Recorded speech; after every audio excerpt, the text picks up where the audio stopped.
Hello friends. आज हम एक इम्पॉर्टेंट टॉपिक पढ़ने वाले हैं जो मैथ्स का है। ठीक है, अभी हम देखते हैं चतुर्भुज के बारे में। ठीक है, ये ज्यामिति से रिलेटेड है। तो चतुर्भुज वैसे तो नोन चीज़ें हैं, है ना। फिर मैं आपको बताता हूँ। मैं ये बार बार जो छोटी छोटी चीज़ें हैं इसलिए बताता हूँ या इसलिए स्टार्टिंग में बताता हूँ कि जो आर्ट्स वाले या बायो वाले जो स्टूडेंट्स हैं हमारे, ठीक है, उनके लिए थोड़ा सा ये मतलब उनकी जानकारी में आ जाएगा। ठीक है, जो स्टार्टिंग का जो बेसिक चीज़ है, भले ही मैथ्स स्टूडेंट को सबको लगभग पता है कि क्या होता है, तो वो भले उनके काम का ना हो, बट बहुत सारे स्टूडेंट्स हमारे ऐसे हैं, बहुत सारे फ्रेंड्स ऐसे जो आर्ट्स सब्जेक्ट से हैं और उनको भी सीटेट दिलाना है, और वो सिर्फ इस वजह से मैथ्स का पोर्शन छोड़ देते हैं या 30 नंबर को इसलिए जाने दे देते हैं क्योंकि उनको लगता है मैथ्स कठिन होता है, हार्ड होता है। ठीक है, बट ऐसा कुछ है नहीं, बस थोड़ा सा समझ समझ का फेर होता है। अगर आप इसको सही से समझ लें बेसिक चीज़ों को, तो मैथ्स भी बहुत ही ईजी है बाकी सब्जेक्ट्स की तरह। ठीक है, तो हम स्टार्ट करते हैं चतुर्भुज से। चतुर्भुज मतलब क्या होता है? चार भुजाओं से मिलकर बना हुआ कोई बंद आकृति, जिसको हम चतुर्भुज बोलते हैं। ठीक है, आपने देखा होगा कि बहुत सारे जो शेप हैं, जैसे कि मैं बात करूं वर्ग, है ना, आयत,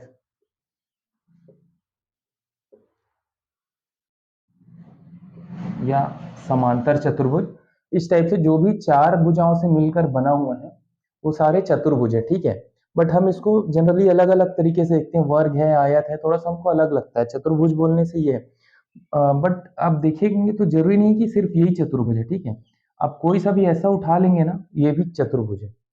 ठीक है, और ये चतुर्भुज की एक सबसे अच्छी प्रॉपर्टी क्या होती है कि जब कोई सा भी आप चतुर्भुज उठाएंगे, जब उसके चारों कोणों का योग करेंगे, ठीक है, तो चारों कोणों का ये जो योग है वो होता है 360 अंश का, 360 डिग्री, किसी भी चतुर्भुज में आप उठा लें।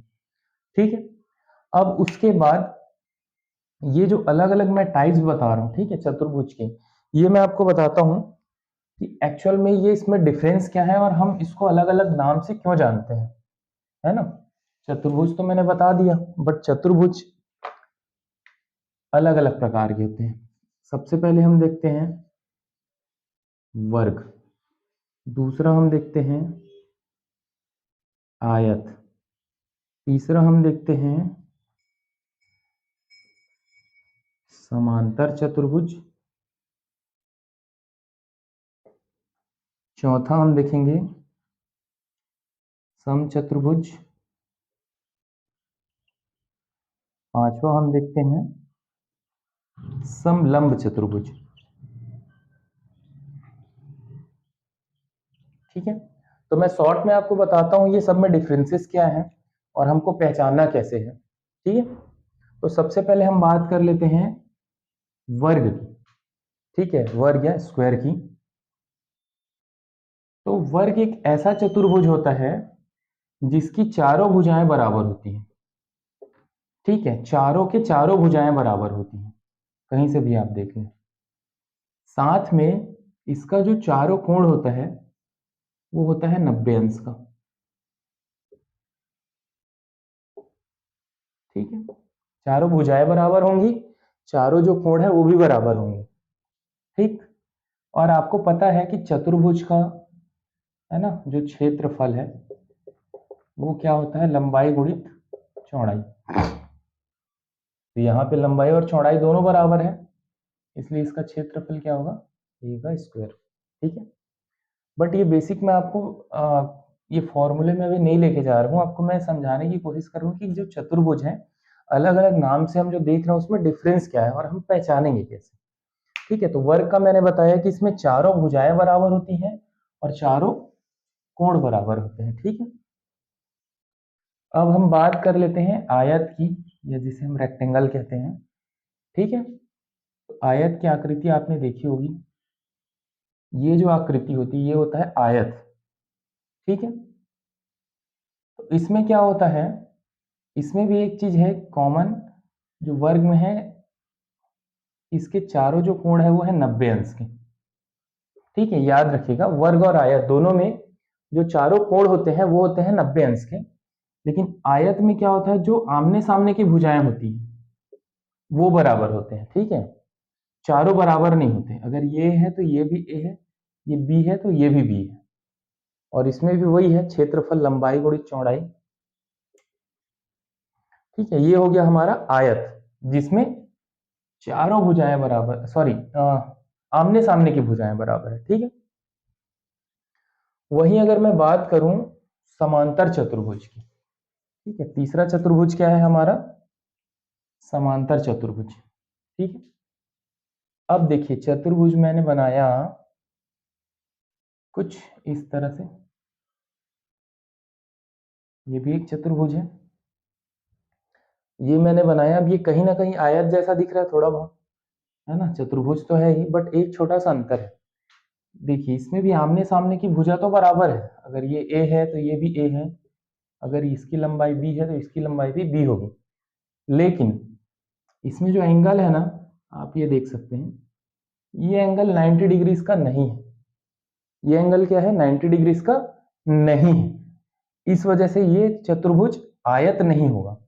ठीक है, अंतर तो दोनों में सेम है, समांतर होने की वजह से बराबर अंतर के हैं, इसलिए हम इसको क्या बोलते हैं, समांतर चतुर्भुज। ठीक है, ये हो गया डिफरेंस। अब वैसे ही मैं बात करूं समचतुर्भुज की, तो यहां पर आप देखिएगा ये वापस से दिखेगा वैसा ही। अब आप देखिए ये भी कहीं ना कहीं हमारा कैसा दिख रहा है, वर्ग जैसा दिख रहा है। ठीक है, इसकी भी चारों भुजाएं क्या है, बराबर है, समचतुर्भुज। ठीक है, चारों भुजाएं समान है, बराबर है, लेकिन ये वर्ग नहीं होगा।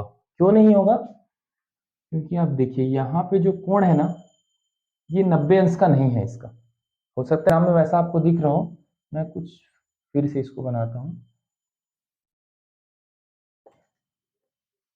अब देखिए सपोज ये एंगल है 30 डिग्रीज के, है ना, और ये एंगल है 120 डिग्रीज के। ठीक है, भुजाएं चारों में बराबर है ना, इसमें कहीं कोई दिक्कत नहीं है, बट जो एंगल है वो बराबर नहीं है। तो ये क्या कहलाएगा, समचतुर्भुज कहलाएगा। और समचतुर्भुज होने के लिए एक और प्रॉपर्टी यहाँ पे होल्ड करनी होती है, जब दोनों विकर्णों को मिलाया जाता है, ठीक है, तो जहां पे वो रेखाएं मिलती हैं जो प्रतिच्छेद करती हैं, वो कोण हमारा 90 अंश का बनता है। जो दोनों विकर्णों को जो मिलाने वाली रेखा है वो किस एंगल पे मिलती है, 90 अंश पे हमेशा। आप यहाँ पे भी देख सकते हैं, अगर ये ऐसे में मिलाऊं तो यहाँ पे 90 डिग्री बनेगा, है ना। तो ये चतुर्भुज कैसा है हमारा, समचतुर्भुज है। ठीक है, अब ये हो गया 4 टाइप का। अब मैं 5वें टाइप की बात करता हूं, समलंब चतुर्भुज की। ठीक है, अगर मैं ये ले लिया कुछ इस तरह से चतुर्भुज, ये देखिए, है ना, यहाँ पे देखिए क्या नजर आ रहा है, यहाँ पे भी 4 भुजाएं हैं। ठीक है, चतुर्भुज है, और आमने ये आमने सामने की भुजाएं भी लेंथ वाइज बराबर है, ये दोनों बराबर नहीं है। ठीक है, अब समलंब चतुर्भुज होने के लिए इसमें क्या होना पड़ेगा, जो ये आमने सामने की भुजा दिख रही है ना, लंबवत, जो ऊपर नीचे वाली भुजाएं, तो इनकी जो लंबवत दूरी है, ठीक है, इनकी जो क्या है, लंबवत दूरी, लंबवत दूरी ये समान होगी। ये और ये जो हिस्सा है, जो इसकी दूरी है, ये समान होगी।